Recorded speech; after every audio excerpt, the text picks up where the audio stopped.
Alright guys, back with the second semifinal, Yonghwa versus Brown. This is going to be the next game, and the countdown, as you can already hear in the background, has been started. Let's jump into this game. Let's see who's going to prevail here and who's going to meet live in the final of the Iron Squid qualifier, PvP. That's what we are witnessing now. Indeed.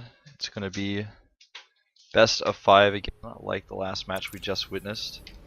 And Brown looking really decent up this match, his last PvP he played. But Yonghwa is kind of on fire right now. Exactly, with 2 all kills in the GSTL, he is really on fire. But he is even in Code B.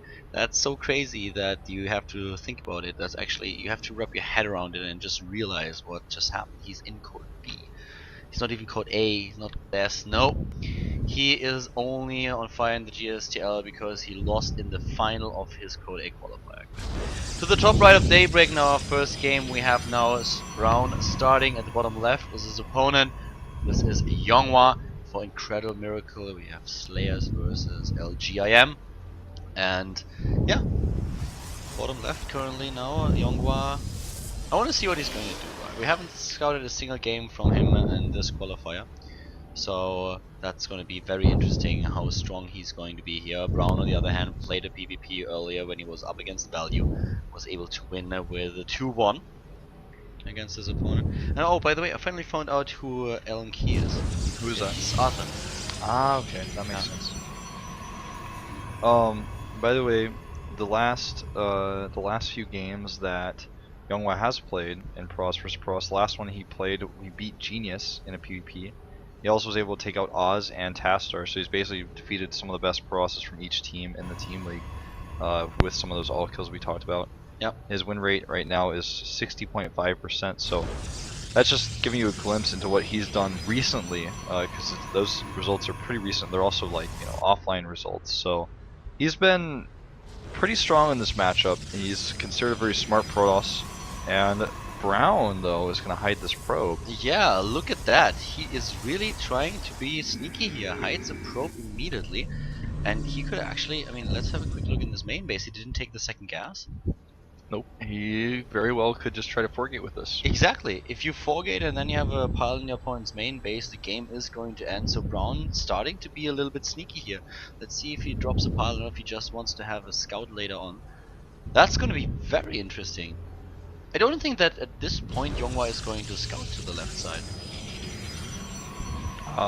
You know, normally when you play PvP, you send your stalker to check all the locations. How smart. Oh, this is genius. He sends the second probe in order to sell the idea that this is the only probe, that this is the scout.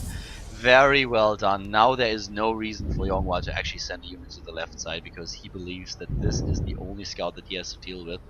Is he mining from the second gas in his main? I don't think so. No. It's not mining from the second gas. And chrono boosting his warp gate research only. Has some chrono boosts left still. Stop the probe production. Yeah, he's definitely just gonna 4-gate here, but interestingly enough, Yonghwa is going up to 3 gates on his own.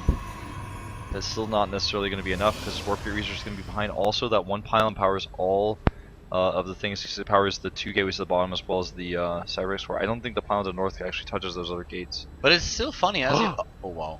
I just don't think it's going to see it still though. Even when it finishes, I don't think it'll see it. It's going to be close though. Yeah, it's going to be very close. But now we have 3 gates for Brown, and he can just start making pylons, spamming them. Oh wow. Ha! This is so close. He knows, but Yonghwa doesn't. Oh my god. But still, for Yonghwa, this is of course really tricky, but he has 3 gates, and this is the important part, that he is actually in a possession of 3 gates instead of only 1. But it should warp be gate enough. research is so far behind though, he's not making any units right now. Now he makes the 4th. I feel like he's realized suddenly. But it's too late. The warp-ins can commence right now, and here they come, 3 stalkers in the main. He sees them, the stalkers are here, and now the stalker count is 5-2. Now the warp gates are started. The pylon is going to die most likely, and then he will be supplied with as well. He needs to warp in more units, and that's what he does. He starts killing harvesters. He has still an harvester advantage, but now Brown is looking really strong. He has just way too many units here. Is already in the harvester lead. More warp-ins as we speak. This is is not gonna end well for Yonghwa. No, definitely not. He's still on 3 gates against 4. This is game. Brown takes the lead in this match. There's no doubt about it. 18 against 12 Harvesters. The Stalkers are being chased back. More probes dying. This is it. That pylon will fall as well, empowering the gateway. Well, he shoots it one more time. He doesn't need to. No, he doesn't need. It doesn't need to do anything except warp in more units and then egg movement. There's no mining going on here. The pylon will finally fall. Gates unpowered. Yep. Only 3 gates now that he can use to warp in, but well, he doesn't have the resources. GG. And Yonghwa is a game behind. Really straight up didn't scout a pylon, and then he sold the idea. I mean, there's not much else to say there. This happens to everybody in the ladder. Happens to everybody in tournaments. This is just kind of like, oh, that sucks. I should have sent that stalker to scout around my base, but I didn't. You know, not much to say except that we saw risk by Brown, and it paid off.